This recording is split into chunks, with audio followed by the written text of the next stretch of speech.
આમ તો આજે છેલ્લો દિવસ છે લાડુને લાડુ કહેવાનો, કેમ કે કાલથી લાડુનું ઓરિજિનલ નામ રિવીલ થવાનું છે. આવતીકાલે અમે લાડવા લઈને જવાના છીએ, એટલે આવતીકાલની તૈયારીઓ આજથી કરવાની છે. આવતીકાલનો બ્લોગ બહુ સારો થવાનો છે, અત્યારથી કહી દઉં, એટલે કાલે ખાસ જોજો. એના સિવાય ભાભી ગુડ મોર્નિંગ, જય યોગેશ્વર. સવાલ ઈ છે કે આવતીકાલે લાડવામાં મારે ભાઈને કપડાં કયા પહેરવાના છે ઈ નક્કી નથી થયું. હમણાં બહુ બધા જાજા ભાઈ એક હરખા લીધા છે સેમ તે એમાંથી કયા પહેરશું? એમાંથી એક બ્રાઉન કલરનો કોફી કલરનો કુર્તા વાળો છે, ખબર એક પેર, અને એક છે ઓલી પિંક શર્ટ વાળી, રેડ શર્ટ વાળી, બે માંથી ગમે એક પહેરવાની થશે. ઓકે, ચાલો ઈ કરશું. જય યોગેશ્વર. વાહ વાહ, જય સ્વામિનારાયણ. જય સ્વામિનારાયણ. મમ્મી આ મસ્ત મસ્ત સાડી આ તો પહેરી બેક છે. સ્ટાઇલની છે.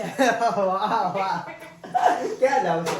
દક્ષાવાસી સાઈડ 30 નંબર હા, હા, વાળા, હા. નેસડી વાળા, નેસડી વાળા. હા, નીરારી માંડવે. અચ્છા, વાહ વાહ, છોકરી ગોઠવાઈ ગઈ. સરસ સરસ. તો મમ્મી માંડવે જાય છે અને પપ્પા ક્યાં ગયા? ગયા હું સુમિતામાંથી જઈ. ઓકે, તો એવી રીતનો માહોલ છે. ભાઈ પાસે કપડા ખૂટી ગયા છે એટલે નવા લેવા જવાના છે. આજે જાવું હે. કપડા નથી ભાઈને. ઓકરી ઓકરી હગાઈ થઈ ત્યારે ખાલી 2 જોડી હતા. એમ નહીં. જયદીપ, આય જયદીપ. આમ જો તો આમ હગાઈ થઈ ત્યારે 2 જોડી હતા. ફરવા તો હાંજે એટલે તેડવા મને ને હાંજે તો એમ સવારમાં ઇસ્ત્રી કરીને મમ્મી પહેરાવીને મોકલતા, અને અત્યારે 40 જોડી કપડા છે તો એમ કહે છે કે કપડા નથી. સમયની વાત છે, તમે વિચારો. ત્યારે અમારા ઘરેથી બધાને એટલો શોખ હતો કપડાનો, એટલો શોખ હતો કપડાનો. તો અતુલભાઈ એમ કહેતા, ભાઈ કેમ 2 જોડી કપડા એકના એક પહેરીને આવે છે. તો હું મારા પપ્પાની ઘરે નહોતી ખબર, અહીંયા કોઈ નહોતી ખબર, અને હું છે ને મારા સામેવાળા માસીને, વર્ષા માસી છે ને ચિંતનભાઈ, એને હું હારે લઈને અહીંયા કલાકુંજ પાસે ક્યાંક દુકાન છે ને ઓલા આડા રોડે, હા હા, સ્પિનિંગ મિલ વાળા, ત્યાં એક રેડીમેડ ની દુકાન હતી. ત્યાંથી હું કપડા નાઇટ ડ્રેસ શીખે ને બીજા સાઈડ ના 4 જોડી, એટલે ટોટલ 5 જોડી કપડા હું ગિફ્ટ પેકિંગ કરાવીને જઈ રીતને દઈ દીધી. અને અત્યારે એમ કે કપડા નથી. બોલો. પણ મને યાદ છે, અમે ભાભીને ઘરે સગાઈ ને એવું થઈને પછી એકવાર બેસવા ગયા, અને કાંઈક વાત કરે છે પ્રાઇવેટ. પછી તો થયું એવું કે અમે બેસવા ગયા હતા, અને એકે જાતના વાર તહેવાર વગર ભાભીના ભાઈ અતુલભાઈ 10 જોડી કપડા લઈને આવ્યા, અને મારી આંખો ફાટી ગઈ. મેં કીધું અમારા ઘરે પ્રસંગ આવે, લગ્ન આવે, દિવાળી આવે તો એમ 10 જોડી નથી લેતા, કારણ વગર 10 જોડી કપડા લઈ આવ્યા. જે મને નવાઈ લાગી છે ને ગજબની લાગી છે. અમારે તો હું અમે પહેલથી નહીં જ કપડા પહેરતા, ધોઈ જાય એટલે. અને પહેલાની તમારી કેવી લાઈફ હતી. પણ થઈ ગયું ભગવાનની દયાથી બધું, અને બધું અમે પછી ધીમે ધીમે બધું વસાવતા ગયા. બાકી તો કપડા 3 હોય આમાં રિપીટ થયા જ કરે, ભાઈના વ્લોગમાં કાકાએ વાત કરેલી છે કે પેલાના કેવું કપડા મોજા બોજા કાંઈ હતું નહીં, કપડાનું કાંઈ ભાન નહીં, નાસ્તાના ડબ્બા નહોતા, એ રમવા જાય ને દાળીને ખીચામાં નાખી દે અને પછી બસ કાઢ્યા કરે ખાધા કરે, એવી રીતનું હતું. ત્યારે તો છે ને મોજા તે તમારા લોકો પાસે 2 થી 2 કે 3 જોડી જ મોજા હતા, અને અત્યારે 25 થી 30 જોડી મોજા તો જયદીપ નકરા મોજા જ ગોતતા હોય. 3 વખત પહેરે એક જોડી, જરીક કાણો હોય ને ઓલા અંગૂઠો બાર અડધો નીકળી જતો. વાત નથી, ખાલી 5 વર્ષની જ વાત છે, 5 થી 6 વર્ષની. મારી સગાઈ થઈ એટલી મેરેજ પહેલા, એટલે મારી સગાઈ થઈ ત્યારે, મારી સગાઈ થઈ ને ત્યારે ગાઈઝ આ શેડ્યુલ છે ને એવો 6 મહિના આવો શેડ્યુલ ચાલ્યો, અને ઈ પછી 6 મહિના પછી આખી લાઈફ ચેન્જ થઈ ગઈ હે ને.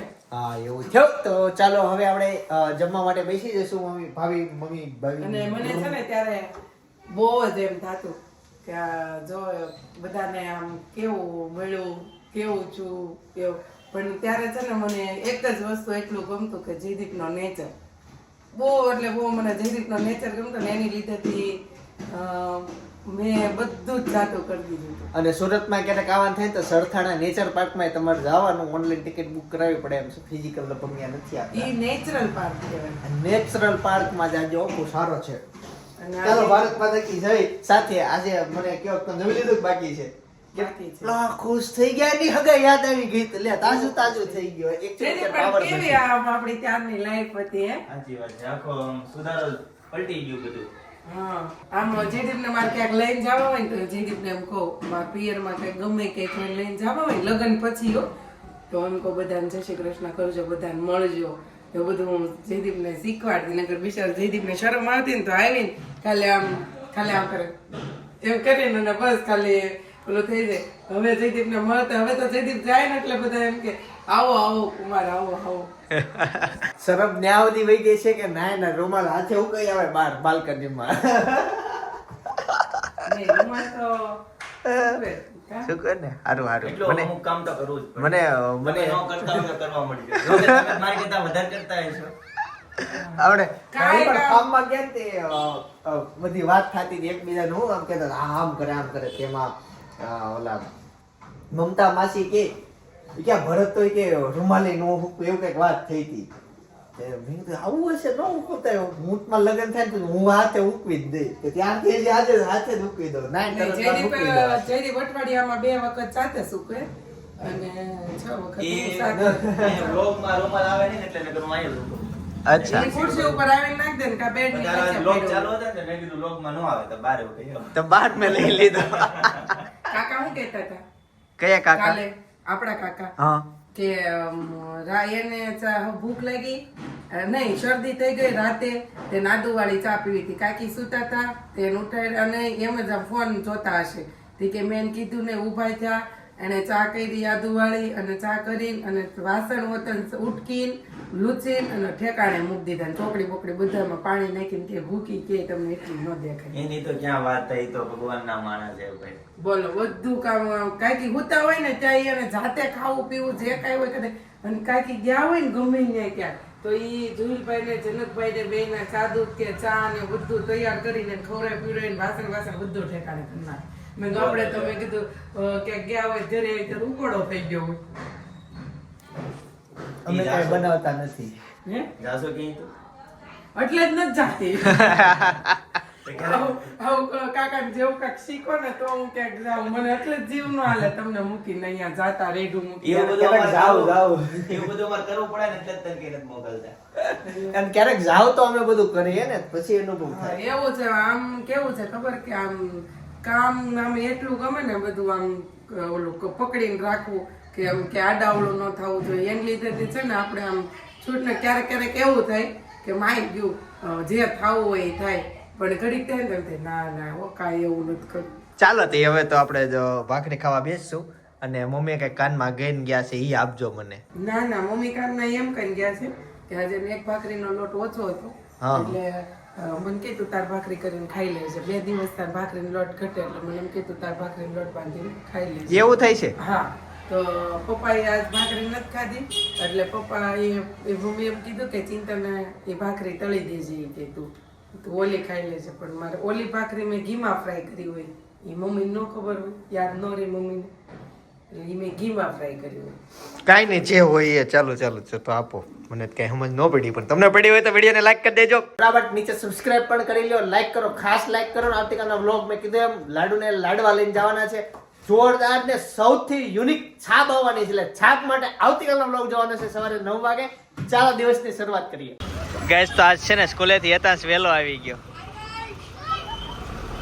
ઓય ગાડી લઈને આવ્યો છું આવજો ભાઈઓ તો ગાઈસ ફાઇનલી યતાંશ ઘરે વી આવ્યો ઈ ઊભો જ ન રહ્યો મમ્મી દોડીને વી આવ્યો ઘરે હું ગાડી લઈને બસમાંથી ઉતરે એટલે દોઢ મૂકે દાદરી જેટલો જો તોય હું ત્યાંથી પેલા પોગી ગયો ને હે વારિયાર બસ માંથી ઉતરીને ભાગવા જ મેળો જાણે આમ ન્યા અંદર બહુ એને જુલુમ ન કરતા હોય બસમાં એમ તારે બસ વાળા પણ બહુ બધા ઓળખે છે તે કીધું બધાને તો બસમાં બધા બેઠા હતા એ ઓળખી ગયા મને એને ખબર છે વિડીયો બનાવી હે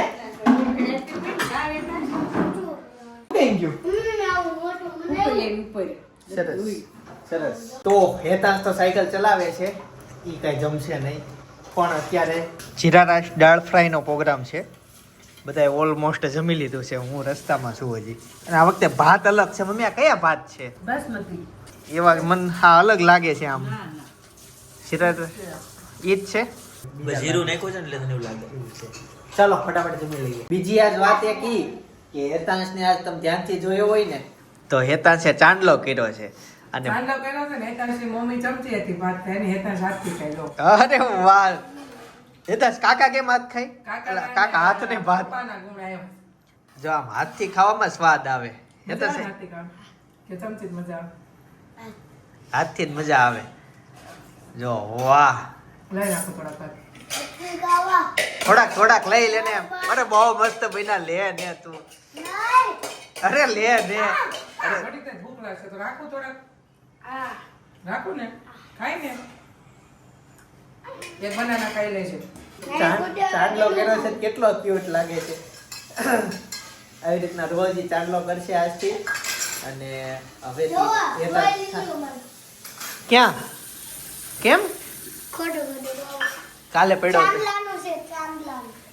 ઓકે ઓકે ઓકે ગાઈસ તો ફાઇનલી અત્યારે એક જગ્યાએ લગ્નમાં આવ્યા છીએ અને મારી પાછળ લગ્ન શરૂ થઈ ગયા છે કેમ છે બસ ફર્સ્ટ ક્લાસ ક્યારના મને કેટલા દિવસથી કહેતા વિડીયોમાં લ્યો આજે નો આજે વારો આવી ગયો હા સારું ચાલો જમી લઈએ બાકી છે હા ચાલો જમી લઈએ ભાઈ રાજ બસ મજામાં કેમ છો ભાઈ એ ભાઈ પાડી લઈએ ઓલો ભાઈ નો બહુ કે ચોક્કસ ગાઈસ અત્યારે લાંબી લાઈન હતી ને આ ભાઈ મને વચ્ચે આવવા દીધો પછી લાઈનમાં ઊભો થયો તો મને ખબર પડી લાઈનમાં કેમ આવવા દીધો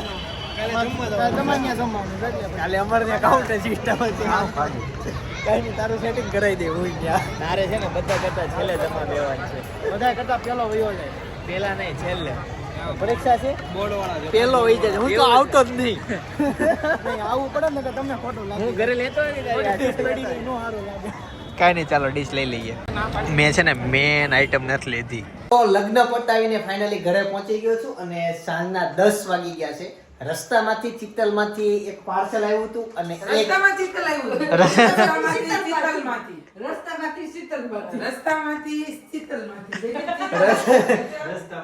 રસ્તામાં આવતો તો ત્યાંથી ચિત્તલ એટલે યોગ્ય રહે એના માટે ચિત્તલ જ છું ને મારા સસરાને ચિત્તલ ગામથી પાર્સલ આવ્યું હતું તો હું લેતો આવ્યો હા તો એમાં હું આવ્યું એ મમ્મી અનબોક્સિંગ કરો ને એક પાર્સલ છે ને આપણા વિડીયો જોતા હોય ને એને મોકલાયું છે મને ખબર નથી કે અંદર શું છે બે ઈ પછી જોજો પેલા ઓલું જોવો તો ચિત્તલ થી શું આવ્યું ચિત્તલથી ધાણા આવ્યા. ધાણા જીરું દળવાનું. જો જો ઘરનું વાવેલું ઓર્ગેનિક ઘરનું વાડીનું ખુદકી વાડીકા વડીકા ચાલો અને બીજું છે અંદર મરચા છે ગાજર છે અને સપના લખેલું છે વાહ નામ લખેલું છે અને સાથે સાથે એક ગાજરની શરૂ કરી નાખ્યું તો આ પાર્સલ ને મમ્મી અનબોક્સિંગ કરો અને પાર્સલ આવેલું છે આણંદ થી રિધમ ક્રાફ્ટ એવું નામ rhythm craft Rimple Patel Anand okay એવી રીતનું છે યસ ચાલો ત્યારે એનું અનબોક્સિંગ કરશું આ પાર્સલ અનબોક્સિંગ કરવા માટે હેતાંશને હું સ્ટેજ ઉપર બોલાવું છું સ્વાગત છે તમારું હે બેબી નાનો બેબીનો ઠેલો ઓલો મેં કાઢ્યો ને ઉપરથી તે વર્ષે હેતાંશ આવડો એવો હતો ને મોજા નીકળ્યા લાડુ ને કાંઈ માવશે હે એમાં હતા ને ગુલાબી ઠેલો નહીં એમાં હતા. ઠેલો નતો એ નાનો બાબુ વાળો સીવડાવ્યો. આમ હાથથી ફાડ નાખ ઓય નહીં દાંત નહીં ધીસ ઇઝ કોરોના પછી ઠેલી નથી ફાડવાની ઠેલી આમને કાઢવાની હોય બેટા ખેંચી લે આમને વસ્તુ ઠેલી ખેંચી લે લે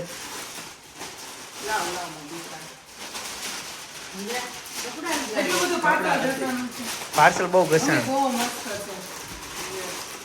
છે. એ મેસેજ છે અંદર હા કઈક મેસેજ છે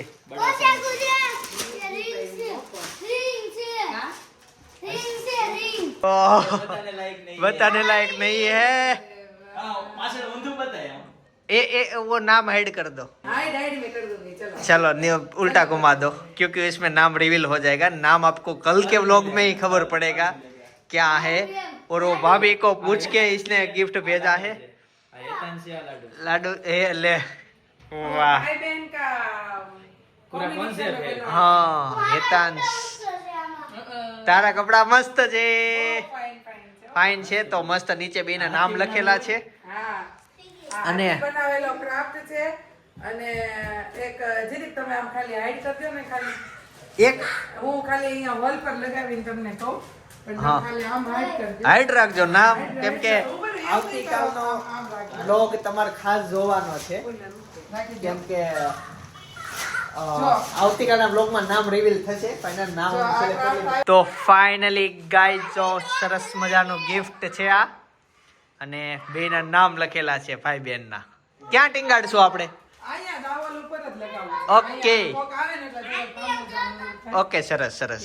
રિમ્પલબેન પટેલે છે ને તમને ચિંતનભાઈ congratulations to Khokar family for beautiful baby girl એવું તમને કીધું છે, અને એક લેટર પણ એમણે મોકલ્યો છે કે હેલો ચિંતનભાઈ એન્ડ ફેમિલી, આ તમારી દેરાણી જેઠાણીની જાતે બનાવેલી એક નાની એવી આર્ટની બ્રાન્ડ છે, જે તમારા જેવા લોકોના સપોર્ટથી અમે અત્યારે ખૂબ સારું એવું કામ કરીએ છીએ. બસ તો પ્યુઝ કરીને આખો મેસેજ તમે વાંચી શકો છો. છેલ્લી લાઈન ઈ છે કે એને નીચે એવું લખેલું છે કે ભાઈ મને ગુજરાતી લખતા બહુ નથી ફાવતું, સોરી, પણ મેં બોલે કે મારા કરતા બહુ અક્ષર તમારા સારા છે ને, સારું ગુજરાતી છે. પણ સોરી, અમારે એવું કેવું પડશે કે અમને ઇંગ્લિશ બહુ નથી ફાવતું. એને પાછળ બધું ઇંગ્લિશ જ લખ્યું અમને છે. ગુજરાતી લખતા બહુ ફાવે. અમને છે ને વાંચતા ઇંગ્લિશ ફૂલ ફાવે, પણ અમને ગુજરાતી છે ને આમ લખતા એમ ફાવે, પણ જે આમ પ્રોપર ઇંગ્લિશમાં જે લખાતું હોય ને એમ ન ફાવે. આપણે બોલવી એમ ઇંગ્લિશ લખી દઈએ. તો આ એમની ચેનલ છે, અને ઇન્સ્ટાગ્રામમાં પણ તમે આવી રીતના ઓર્ડર માટે એને કરે છે ને, ઓર્ડર કરે છે કે શોખનું કરશે? હા, લગભગ કરે. એની ચેનલ છે એટલે કરતા જ હોય ને. હા, કરતા હશે. તમે તમારી રીતના કોન્ટેક્ટ કરી શકો છો કે આ વસ્તુ યુનિક છે, માર્કેટમાં આપણે પહેલી વાર જોઈ. અને સારું તો કોકને ગિફ્ટમાં આપો તો મસ્ત મજા આવી જાય. છે ને આ મટીરીયલ બહુ ફાઇન છે ને, કપડાનું આમ ફિનિશિંગ બધું બહુ જોરદાર છે. અને આ ક્રાફ્ટમાં છે ને એક સોરી રિમ્પલબેન કે તમને થોડીક અમે કષ્ટી આપી, કેમ કે છે ને ક્રાફ્ટમાં નામ લાડુના નામના ચેન્જિંગ થઈ ગયું હતું, અને પછી પાછું ચેન્જ કર્યા, બની ગયું હતું ને પાછું આખું ચેન્જ કર્યું, એટલે તો પહેલા તો સોરી કેવું પડે તમને. મેં એવું કીધું હતું કે ચાલશે તમે રહેવા દો, કાંઈ વાંધો નહીં એમ, પણ તોય એને બિચારાએ છે ને વ્યવસ્થિત એને જે હતું એ રેગ્યુલર કરીને મોકલ્યું નામ સાથે. સરસ. ચલો, થેન્ક યુ કોમલબેન પટેલ અને રિમ્પલબેન પટેલ, દેરાણી જેઠાણી. આગળ વધો, ધંધો કરો, મસ્ત કરો, ખુશ રહ્યો, બાંધતા નહીં. હવે સુઈ જઈએ. રિમ્પલબેનનું નામ લીધું, કોમલબેનનું નથી લીધું, કેમ કે આમાં મહેનત કોમલબેને પણ કરી છે. કરીએ છે, દેરાણી જેઠાણી છે. રિમ્પલબેન અને કોમલબેન બંને બહેનોને થેન્ક યુ સો મચ. ઈ આ કે- આવું ને આવું કામ કરતા રહો અને આગળ વધતા રહો. ઈ આ કે તમે બે બાંધતા નહીં, પછી એને તારા જેવડા છોકરા હશે બે. ના, એવું નથી. એજમાં નાના છે, બહુ મોટા નથી. હા, પણ તોય એમ તારી કરતા મોટી ઉંમરના મારથી મોટા છે તો મજાક માટે કહું, અસલીમ બાંધતા નહીં. જો, બાકી આપણે આપણે very good luck and best wisher. Thank you. Thank you. બાકી છે ને આપણને આ સિરિયલ જોઈ જઈને શીખવાડી દીધું છે કે દેરાણી જેઠાણી બાંધતી જ હોય, દેરાણી જેઠાણી ભોળતું જ ના હોય, શીખવાડી દીધું. બાકી એવું હોય નહીં ઘણા. હું મમ્મી ચિત્તલ તો બતાવી દીધું. ઈ આ અંદરનું હા, ઈ મૂકી દો, અંદરનું બતાવી દીધું. એમાં ગાજર છે અને મરચા છે. બંને વ્લોગમાં બતાવી દીધું. ચાલો, ભાઈના વ્લોગમાં એ વસ્તુ બતાવી હતી. બાકી આમ તો અલગ જ કોન્સેપ્ટ હોય. ચાલો, હવે હું સુઈ જાઉં. હવે હજી કઈક છે, હો સાંભળજો. હોય ને તો કેવું દેરાણી જેઠાણી એટલે કે આમ આખું આમ ભારત પાકિસ્તાન જેવું લાગે. ભારત પાકિસ્તાન જેવો સંબંધ આમ પેલા ગણાય એમ. તો- એટલે ફટાકડા આવે તો કે દેરાણી જેઠાણી કે કેવું આવે તે કે બે આમ બાંધે ઈ કે. પણ પેલા પેનલ એવું જ હતું, દેરાણી જેઠાણીમાં પૂરેપૂરો વધારો થતો. હવે એવું કાંઈ નથી, સમય અને સંજોગ પ્રમાણે રહી, પરિસ્થિતિ પ્રમાણે રહી, અને હળી મળીને બે હગી બહેનોની જેમ જ રહી હવે. પપ્પાને ઘરે જો હોય હે તો પપ્પાને ઘરે બેન હારે રહેતા જ હોય, એમ અહીંયા આવે તો એ આવે ના સાચી વાત છે. પણ હગી બેનો એ છે ને એક ઘરમાં નો જાવ. એક નો તૂટે તો બીજું નું ઓટોમેટિક તૂટે. હરખું હાલતો હોય તોય તૂટે, એટલે એવી રીતના પ્રોબ્લેમ આવે. અને હવે તૂટવાના સંબંધ બહુ વધતા જાય છે. એમ નહીં. ચાલો હવે આ વિડીયો એન્ડ કરીએ છીએ. મમ્મીએ તો શાકભાજી મૂકી દીધું, હવે પછી ધોવા જો ખાતા છે હવે. ઓકે, આવતીકાલે મળીશું. અને એક વાત સાંભળો, જ્યારે પરીક્ષાની વાત આવે ને તે હું તમે શું કર્યું ને કે હું પરીક્ષામાં પાસ થઈ ગયેલો, ઈ જાણવું હોય તો બાજુના બ્લોગમાં મેં મારી હકીકત કહી દીધી છે, ખાસ જોતા આવજો. બાકી આવતીકાલે સવારે 9 વાગે પાછો જય સોમનારાયણ, જય શ્રી કૃષ્ણ, જય યોગેશ્વર.